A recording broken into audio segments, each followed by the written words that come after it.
E aí, gente? Muito bem. Hoje é quarta-feira? Quarta-feira, dia 17/11. Estamos dando início ao nosso desafio 21 dias. Se alguém puder dizer aí, só escrever no chat que tá me ouvindo, só para eu saber se minha voz está saindo, tá? Então hoje nós vamos dar início ao nosso desafio 21 dias, que é o nosso desafio do DPOC. Hoje, então, é a nossa primeira aula, vamos dizer assim, tá? E essa aula aqui é a primeira, uma live no Instagram que eu vou fazer para falar um pouquinho das causas e das consequências da DPOC. É uma live rápida, tá? Só que é pra gente entender um pouquinho e eu vou dando algumas introduções para que nós possamos depois, na nossa aula, na nossa super aula no YouTube, depois na terça que vem, a gente faça um apanhado aí do que é mais importante de tudo isso para que a gente saiba, tá? Então, galera, bem-vindo. Vamos aí falar um pouquinho dessas causas e consequências da DPOC. Se alguém não me conhece ainda, eu sou o professor Fernando Batista, eu sou fisioterapeuta e sou cofundador da Liga da Física Intensiva, então eu venho aí desde 2012 fazendo parte desse projeto da Física Intensiva, que é um projeto aí que a gente idealizou há muitos anos e a gente conseguiu manter ele em pé e fazendo um bom trabalho todo esse tempo. Isso é muito legal, isso me dá muito orgulho, porque é o que a gente queria, né? Levar conhecimento para o máximo de pessoas possíveis em todos os cantos do país. Quem não se inscreveu ainda no meu desafio 21 dias, vai ter muito conteúdo, tá? Por exemplo, no final dessa aula eu vou deixar um material para vocês vão receber lá no grupo de WhatsApp um material sobre essa aula, um resumão desta aula para vocês. Então, se você ainda não faz parte do nosso grupo, vai lá no link da bio, clica no link da bio depois e se inscreve e entra no nosso canal. Não precisa entrar agora, entra depois no finalzinho da live. Você vai lá no link da bio, clica, tem um link lá, acho que é do Linktree, vai abrir várias opções, você clica lá no desafio 21 dias, vai pro nosso grupo, porque aí você vai conseguir receber os materiais. Quem não conseguiu entrar no grupo, como alguém me falou aqui agora, depois a gente chama a gente lá na página que a gente manda o link direto do grupo para vocês.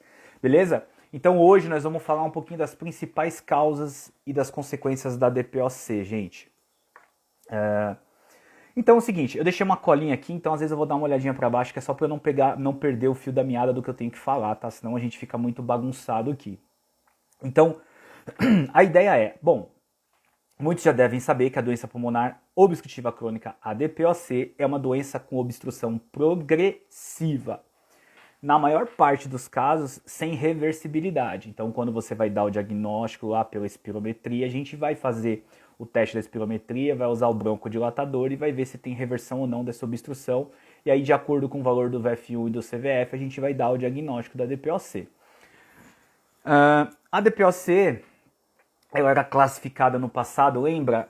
A gente falava do paciente bronquiectásico, que o paciente enfisematoso, né? Tinha aquela imagem do paciente mais cheinho, mais gordinho, o soprador azul, que era o paciente bronquítico, e tinha o paciente mais magro, mais consumido, que é o paciente com DPOC ou enfisematoso. Então a gente tinha essa classificação no passado, que era uma classificação um pouco didática, para a gente entender um pouquinho sobre o que pode acontecer, os tipos dessas alterações nesses pacientes. Lembrando, isso é didática, hoje a gente não tem mais essa classificação, tá? A gente já coloca todo mundo como doença pulmonar obstrutiva crônica. Essa doença pulmonar obstrutiva crônica, a DPOC, que é muito comum no mundo, ela é responsabilizada aí pelo menos por 3 milhões de mortes por ano, tá? Então é uma coisa muito importante, é um valor alto, se responsabiliza por 5% da morte por todas as causas, tá? Além disso, ela vem aumentando a sua mortalidade desde os anos 90, então isso vem mostrando que a gente está tendo uma piora, e não é só numa piora na questão de tabaco nem nada. Ela é a terceira causa de morte no mundo hoje, mas a gente também tem o fator de poluição, nós temos os fatores de exposição, pessoas que trabalham em regiões onde tem muita fumaça, onde tem carvão, enfim. Tudo isso todo esse aumento progressivo de demanda por muitas coisas, aumento de estresse, aumento do uso de cigarro, né? Não estou falando que o estresse causa DPOC, eu estou falando que o estresse é uma alavanca para que as pessoas, por exemplo, fumem, um exemplo, né? Pessoas que já fumam na hora do estresse podem fumar mais, ter um hábito um pouco maior, mais repetitivo. Então tudo que a gente está passando hoje em dia é um fator que vem contribuindo para que isso venha a aumentar. E os casos de DPOC vêm aumentando no mundo desde os anos 90 para cá. Então isso vem aumentando muito, de uma forma muito grande, muito rápida. Isso é ruim, porque isso gera gasto no sistema de saúde. E aí todo mundo pode falar, mas eu pago convênio e tal. Tudo bem, eu estou falando de um sistema de saúde em geral, tá? Claro que quando a gente paga um convênio ou paga alguma coisa para utilizar, é nosso direito utilizar quando precisar. Mas a DPOC também é uma causa importante de saúde pública, né? Ela é uma causa importantíssima, como é a terceira maior causa de morte no mundo, ela deve sim, não vou dizer combatida, mas deve ter orientações, deve ter programas para as pessoas que querem parar de fumar, deve ter programas de conscientização e tudo isso que a gente já sabe. Os pacientes que vão desenvolver a DPOC, como eu falei, eles podem ter vários fatores. Então, por exemplo, pode ter alterações genéticas, principalmente aqueles pacientes com deficiência de alfa-1 antripsina, e isso faz com que o paciente tenha uma destruição do tecido pulmonar muito precocemente.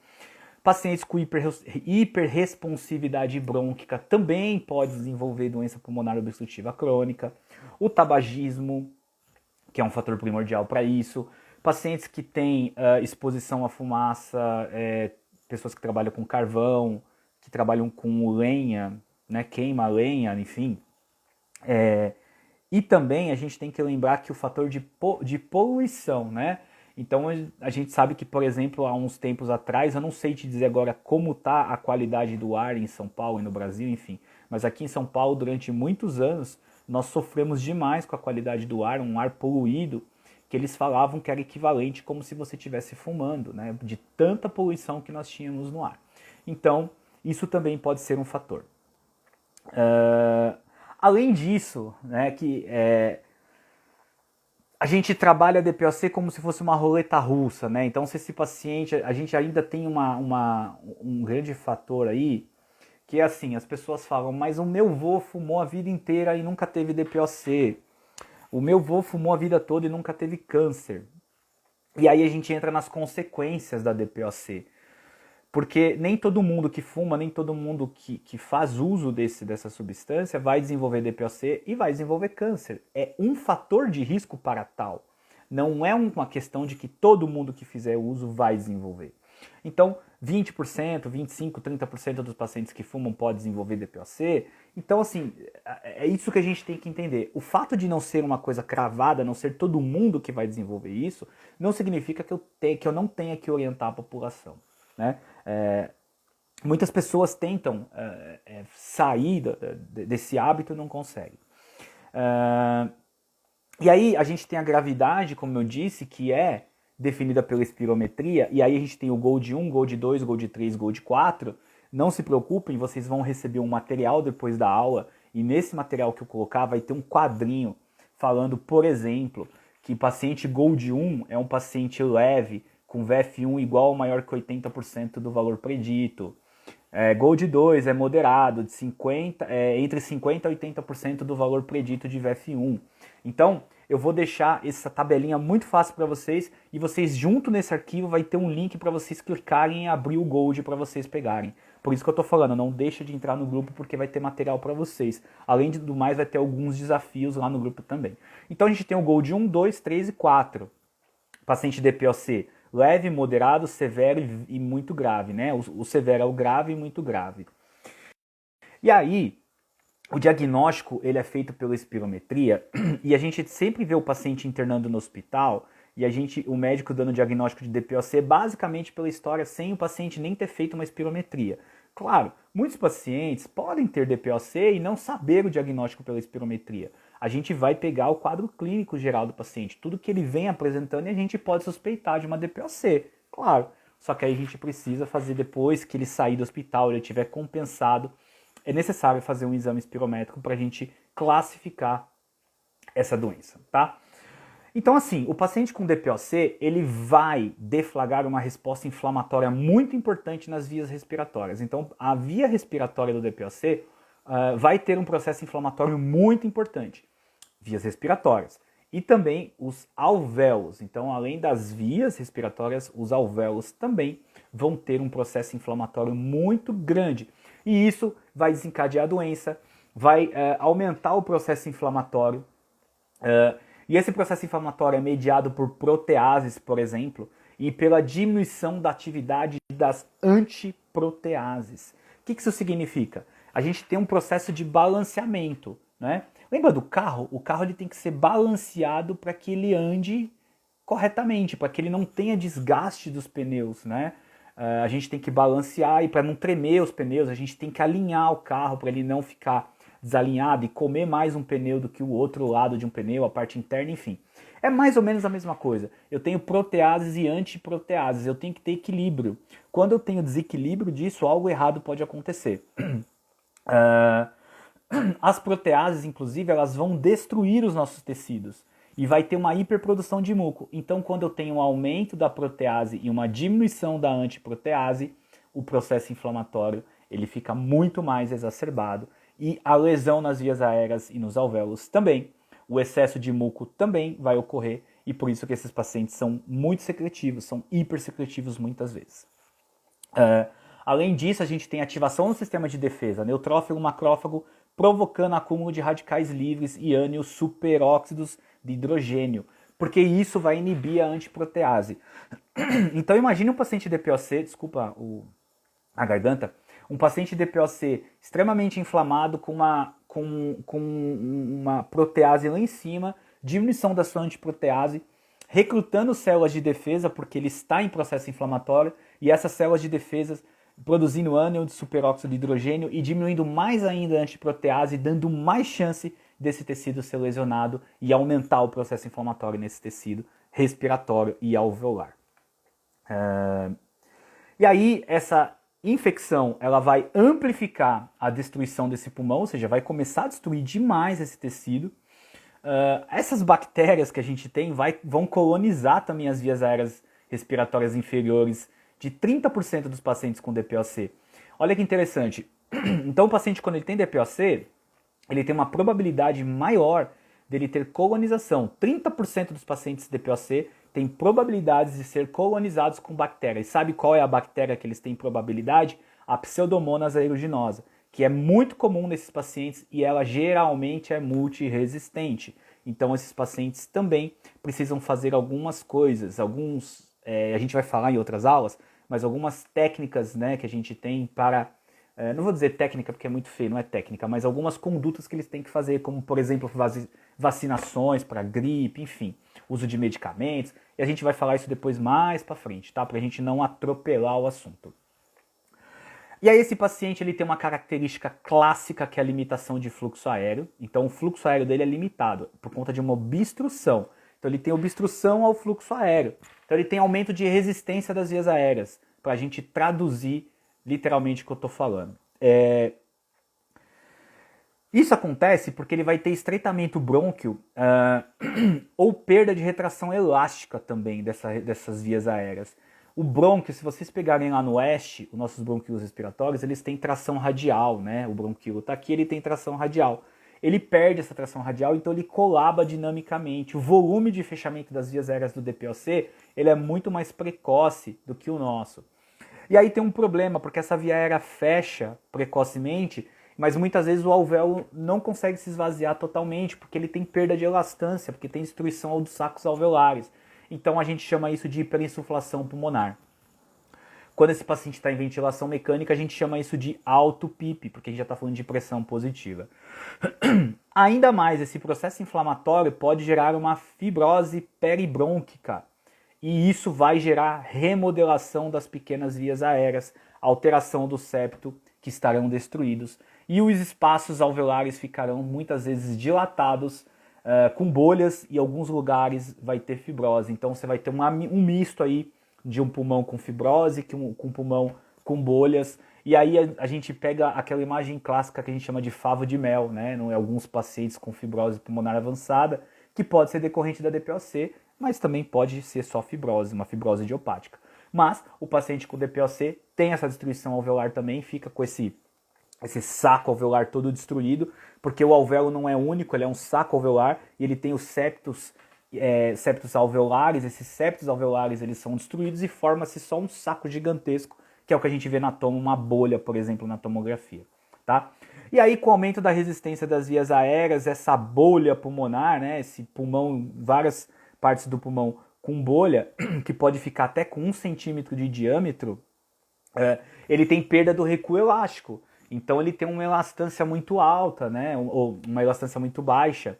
Ele tem uma complacência alta e uma elastância baixa. O recuo elástico é muito baixo. Ele perdeu esse recuo. Então esse paciente começa a ficar hiperinsuflado. E aí, junto com essa hiperinsuflação e esse aumento da resistência das vias aéreas, quando esse paciente infecta, ele vai experimentar um aumento da frequência respiratória, que é comum no paciente com sepse, porque o paciente com sepse, ele está infectado muitas vezes com sepse, um pouco de acidose metabólica, e o DPOC, por exemplo, quando ele infecta, ele também aumenta a resistência das vias aéreas, o que dificulta para ele que ele consiga expirar todo aquele ar que ele está inspirando. Junto com todo esse quadro, ele começa a fazer hiperinsuflação pulmonar, porque ele não consegue exalar aquele ar que ele está usando, que ele está puxando, né, durante a sua respiração para compensar. Ele está taquicárdico, está taquipneico muitas vezes, por conta daquela infecção. Então o paciente, quando tem sepse, né, os sinais de sepse podem ser taquicardia, taquipneia, febre, enfim, leucocitose, leucopenia. Então, vamos supor que um DPOC tenha uma infecção pulmonar, ele começa a ter uma pequena dispneia, ele começa a hiperventilar, só que ele começa a hiperinsuflar. Então ele não consegue exalar aquele ar. Essa hiperinsuflação vai fazendo com que esse pulmão vá perdendo complacência. Ele, ao longo do tempo, ele não consegue mais deslocar a quantidade de volume corrente ideal que ele precisa, e ele começa a reter CO2, faz narcose, pode até rebaixar o nível de consciência, ou pode chegar só numa acidose respiratória no hospital. Outro problema que o DPOC pode experimentar é a hipoxemia. Eu ia falar são as hipoxemias, ó. É a hipoxemia, porque a hipoxemia decorrente do distúrbio VQ que ele tem é importantíssimo, porque gera um mecanismo de defesa do pulmão chamado de vasoconstrição hipóxica. Então, naqueles locais onde o paciente tem hipoxemia alveolar, não consegue fazer troca ali adequadamente, o alvéolo não está funcionando, os nossos vasos pulmonares fazem uma vasoconstrição hipóxica para desviar fluxo para as áreas funcionantes. E é daí que vem aquela história de que quando eu dou oxigênio para o paciente, ele pode reter CO2. Mas não é porque ele perde o drive ventilatório. É porque eu vasodilato essas áreas que estavam vasoconstritas para desviar fluxo, e esse fluxo não é mais desviado.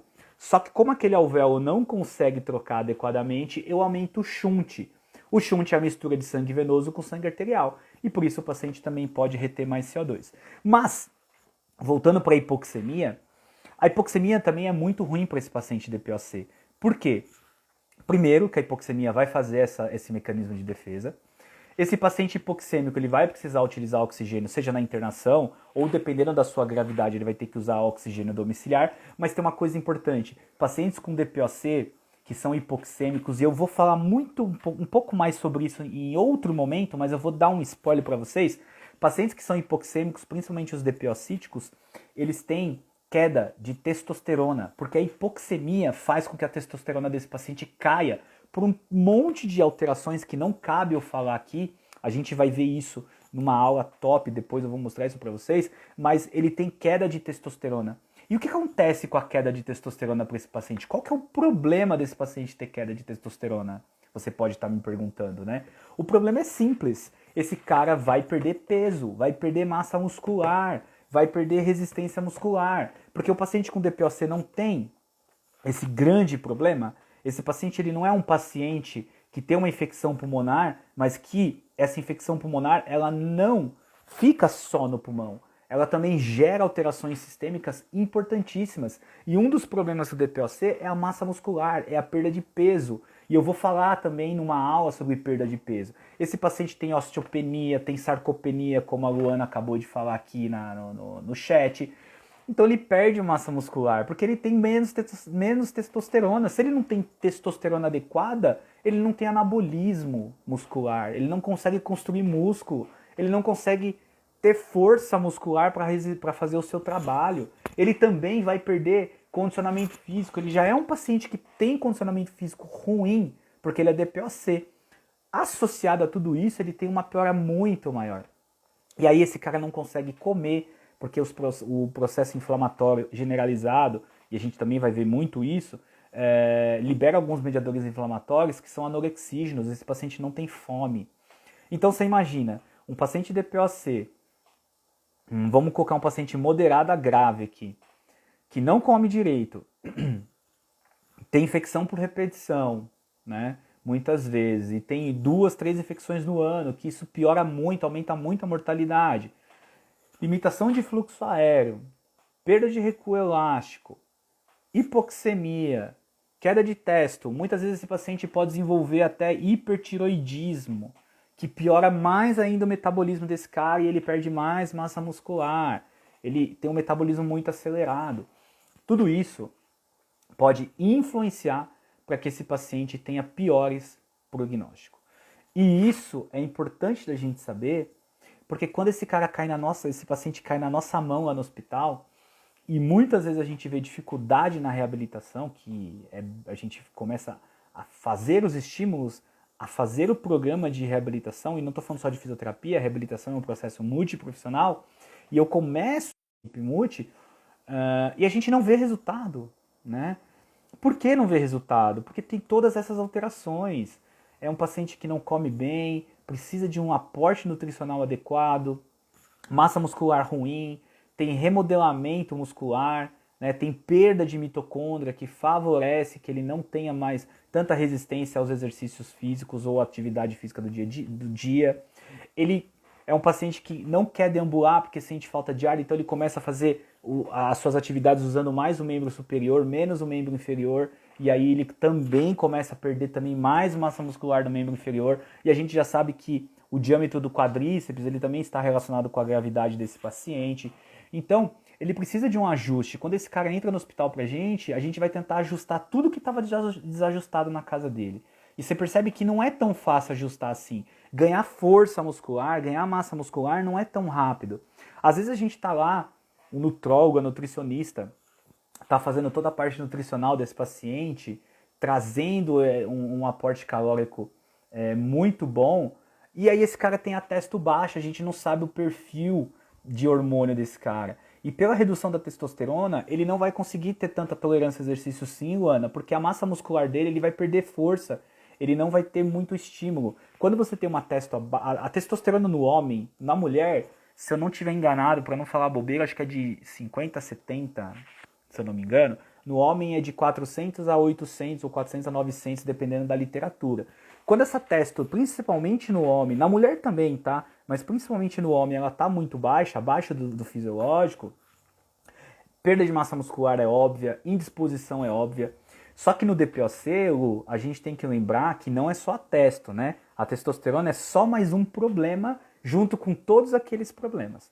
Então, o paciente com DPOC, ele tem limitação do exercício, limitação do esforço, primeiro, pela questão pulmonar, porque ele tem obstrução ao fluxo aéreo, ele tem perda de recuo elástico, né?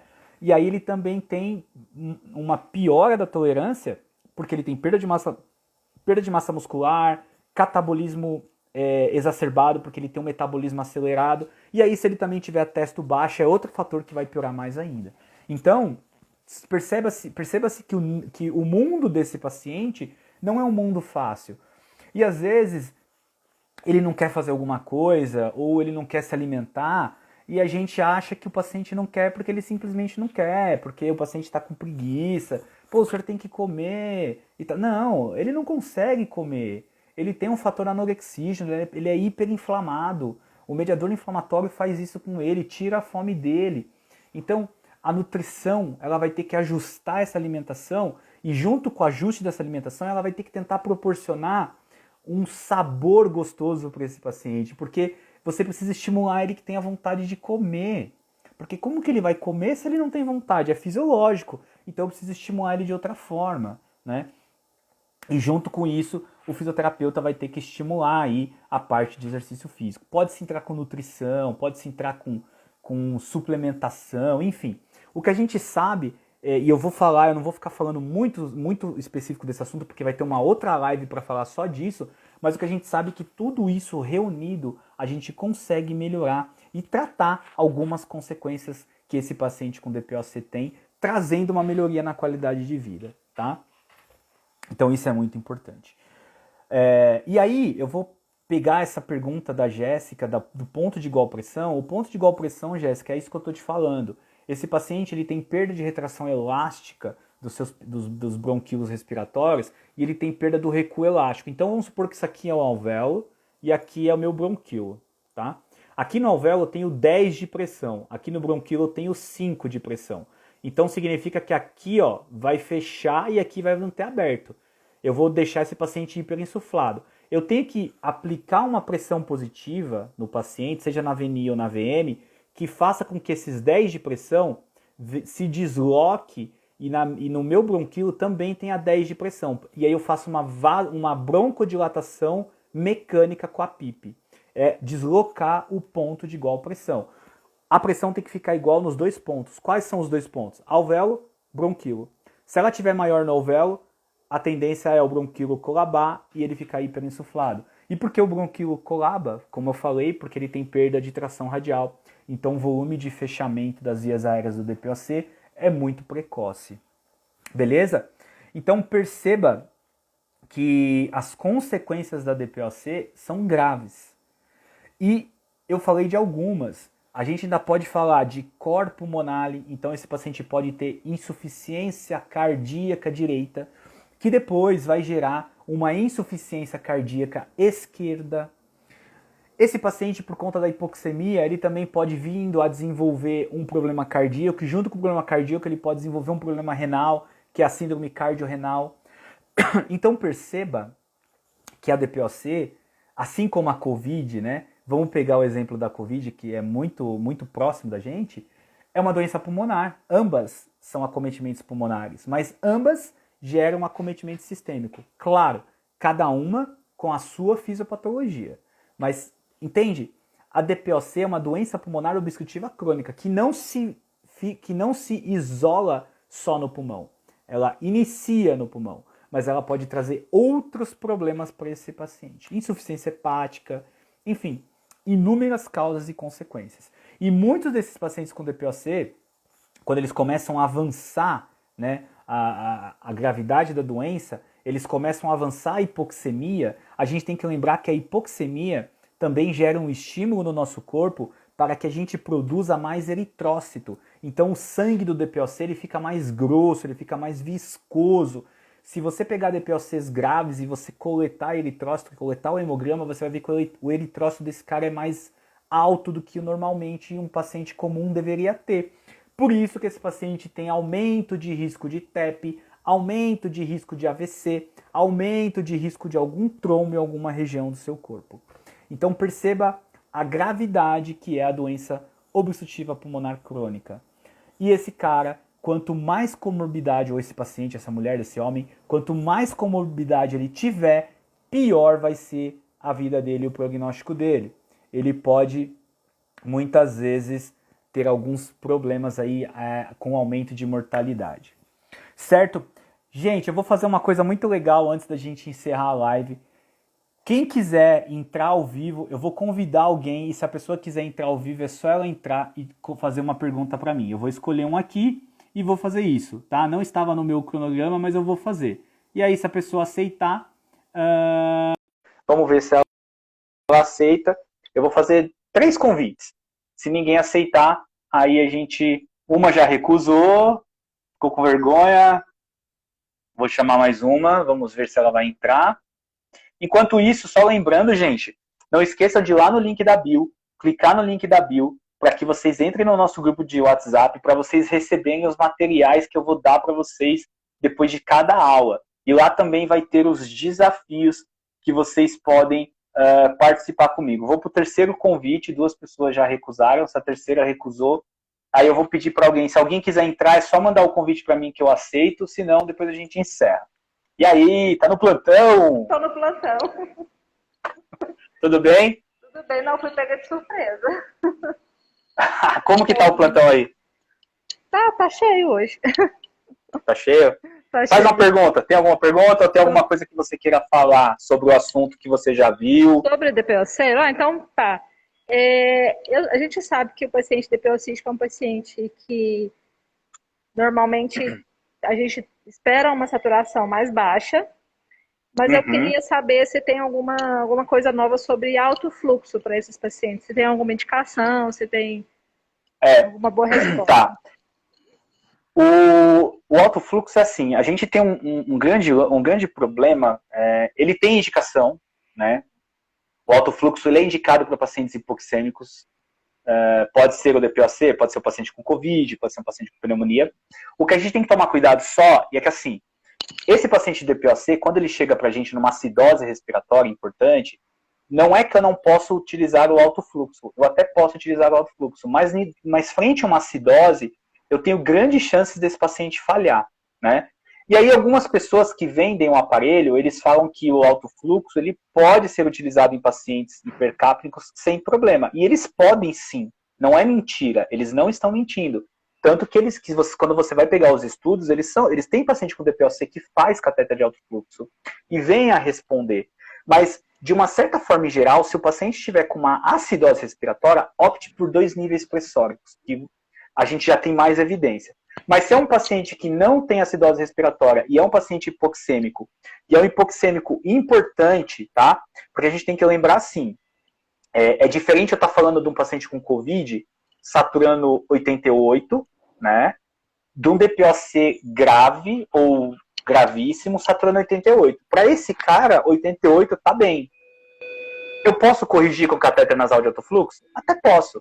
Mas verifica se essa saturação não está gerando problemas. Qual que é o problema?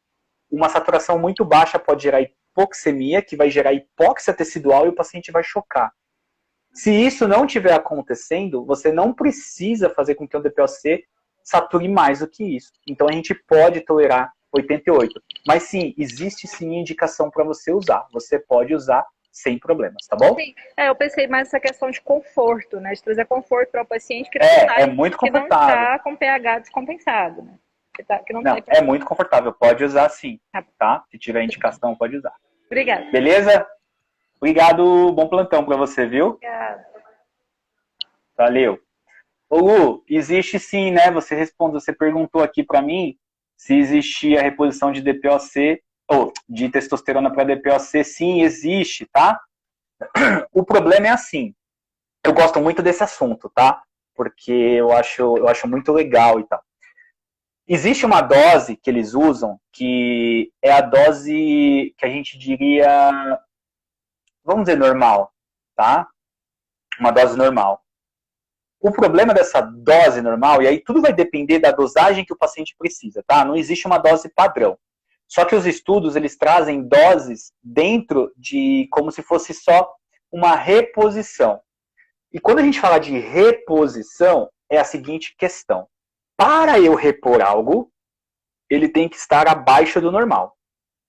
Se ele não estiver abaixo do normal e eu estiver usando testosterona, mas o meu valor de testosterona não subir acima do suprafisiológico, eu não vou ter grandes respostas e grandes ganhos.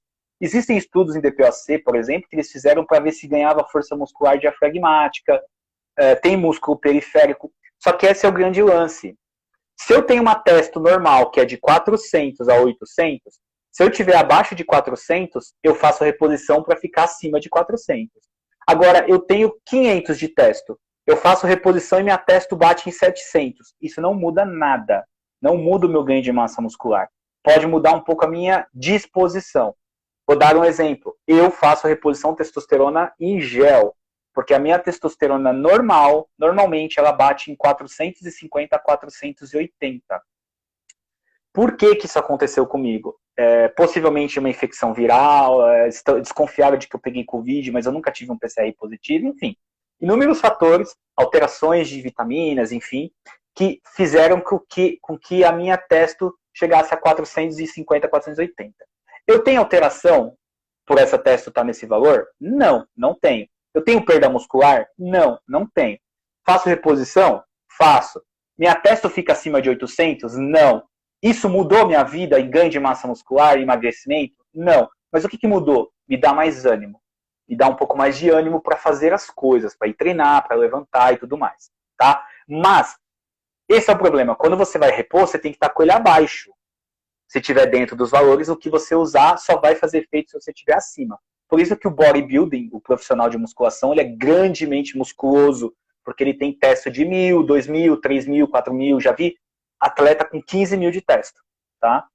Então, isso pode ocorrer. É isso mesmo, Renan, tô velha, a testo vai no pé mesmo. Você tá junto comigo.